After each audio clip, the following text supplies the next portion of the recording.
ಶ್ರೀ ಸಂತೋಷ್ ಲಾಡ್ ಇವರನ್ನು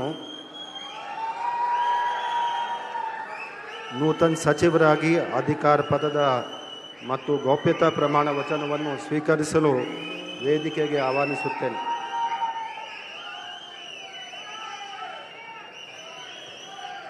ನಾನು ಸಂತೋಷ್ ಎಸ್ ಲಾಡ್ ಎಂಬ ಹೆಸರಿನ ನಾನು ಕಾನೂನಿನ ಮೂಲಕ ಸ್ಥಾಪಿತವಾದ ಭಾರತದ ಸಂವಿಧಾನದ ವಿಷಯದಲ್ಲಿ ನಿಜವಾದ ಶ್ರದ್ಧೆ ಮತ್ತು ನಿಷ್ಠೆಯನ್ನು ಹೊಂದಿರುತ್ತೇನೆಂದು, ನಾನು ಭಾರತದ ಸಾರ್ವಭೌಮತ್ವವನ್ನು ಮತ್ತು ಅಖಂಡತೆಯನ್ನು ಎತ್ತಿಡುತ್ತೇನೆಂದು ಮತ್ತು ಕರ್ನಾಟಕ ರಾಜ್ಯದ ಮಂತ್ರಿಯಾಗಿ ನನ್ನ ಕರ್ತವ್ಯಗಳನ್ನು ಶ್ರದ್ಧಾಪೂರ್ವಕವಾಗಿ ಮತ್ತು ಅಂತಃಕರಣಪೂರ್ವಕವಾಗಿ ನಿರ್ವಹಿಸುತ್ತೇನೆಂದು ಭಯ ಅಥವಾ ಪಕ್ಷಪಾತವಿಲ್ಲದೆ ರಾಗದ್ವೇಷವಿಲ್ಲದೆ ಎಲ್ಲ ಬಗೆಯ ಜನರಿಗೆ ಸಂವಿಧಾನಕ್ಕೆ ಮತ್ತು ಕಾನೂನಿಗೆ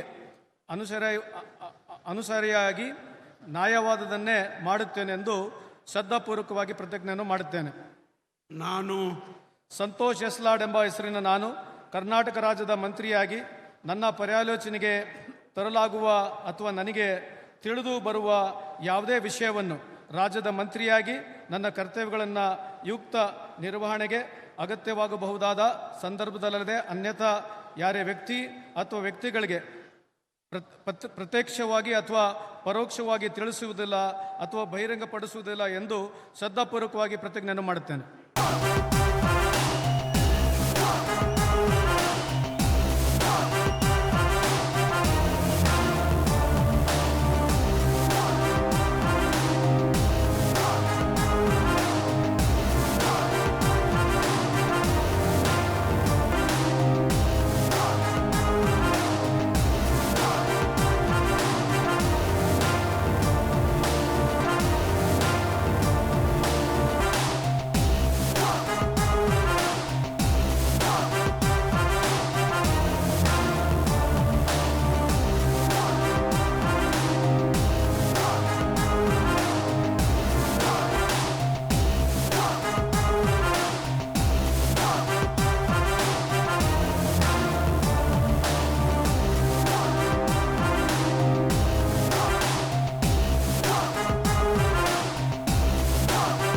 ಶ್ರೀ ಶಿವಲಿಂಗೇಗೌಡರನ್ನು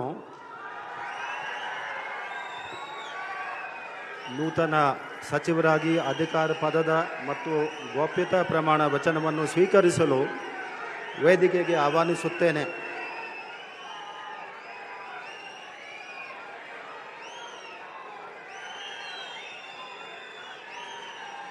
ನಾನು ಕುಡುಕುಂದಿ ಮಂಜೇಗೌಡ ಶಿವಲಿಂಗೇಗೌಡ ಎಂಬ ಹೆಸರಿನಾದ ನಾನು ಕಾನೂನಿನ ಮೂಲಕ ಸ್ಥಾಪಿತವಾದ ಭಾರತದ ಸಂವಿಧಾನದ ವಿಷಯದಲ್ಲಿ ನಿಜವಾದ ಶ್ರದ್ಧೆ ಮತ್ತು ನಿಷ್ಠೆಯನ್ನು ಹೊಂದಿರುತ್ತೇನೆಂದು, ನಾನು ಭಾರತದ ಸಾರ್ವಭೌಮತ್ವವನ್ನು ಮತ್ತು ಅಖಂಡತೆಯನ್ನು ಎತ್ತಿ ಹಿಡಿಯುತ್ತೇನೆಂದು ಮತ್ತು ಕರ್ನಾಟಕ ರಾಜ್ಯದ ಮಂತ್ರಿಯಾಗಿ ನನ್ನ ಕರ್ತವ್ಯವನ್ನು ಶ್ರದ್ಧಾಪೂರ್ವಕವಾಗಿ ಮತ್ತು ಅಂತಃಕರಣಪೂರ್ವಕವಾಗಿ ನಿರ್ವಹಿಸುತ್ತೇನೆಂದು ಭಯ ಅಥವಾ ಪಕ್ಷಭೇದವಿಲ್ಲದೆ ರಾಗಭೇದವಿಲ್ಲದೆ ಎಲ್ಲ ಬಗೆಯ ಜನರಿಗೆ ಸಂವಿಧಾನಕ್ಕೆ ಮತ್ತು ಕಾನೂನಿಗೆ ಅನುಸಾರವಾಗಿ ನ್ಯಾಯವಾದದ್ದನ್ನೇ ಮಾಡುತ್ತೇನೆಂದು ದೇವರ ಹೆಸರಿನಲ್ಲಿ ಪ್ರಮಾಣ ಮಾಡುತ್ತೇನೆ, ಶ್ರದ್ಧಾಪೂರ್ವಕವಾಗಿ ಪ್ರತಿಜ್ಞೆ ಮಾಡುತ್ತೇನೆ. ನಾನು ಕುಡುಕುಂದಿ ಮಂಜೇಗೌಡ ಶಿವಲಿಂಗೇಗೌಡ ಎಂಬ ಹೆಸರಿನ ನಾನು ಕರ್ನಾಟಕ ರಾಜ್ಯದ ಮಂತ್ರಿಯಾಗಿ ನನ್ನ ಪರ್ಯಾಲೋಚನೆಗೆ ತರಲಾಗುವ ಅಥವಾ ನನಗೆ ತಿಳಿದು ಬರುವ ಯಾವುದೇ ವಿಷಯವನ್ನು ರಾಜ್ಯದ ಮಂತ್ರಿಯಾಗಿ ನನ್ನ ಕರ್ತವ್ಯಗಳ ಯುಕ್ತ ನಿರ್ವಹಣೆಗೆ ಅಗತ್ಯವಾಗಬಹುದಾದ ಸಂದರ್ಭವಲ್ಲದೆ ಅನ್ಯಥಾ ಯಾರೇ ವ್ಯಕ್ತಿಗೆ ಅಥವಾ ವ್ಯಕ್ತಿಗಳಿಗೆ ಪ್ರತ್ಯಕ್ಷವಾಗಿ ಅಥವಾ ಪರೋಕ್ಷವಾಗಿ ತಿಳಿಸುವುದಿಲ್ಲ ಅಥವಾ ಬಹಿರಂಗಪಡಿಸುವುದಿಲ್ಲ ಎಂದು ದೇವರ ಹೆಸರಿನಲ್ಲಿ ಪ್ರಮಾಣ ಮಾಡುತ್ತೇನೆ, ಶ್ರದ್ಧಾಪೂರ್ವಕವಾಗಿ ಪ್ರತಿಜ್ಞೆ ಮಾಡುತ್ತೇನೆ.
ಫಸ್ಟ್ ನಿರ್ಭೀತಿಯಿಂದ ನಿಮ್ಮ ಪರವಾಗಿ.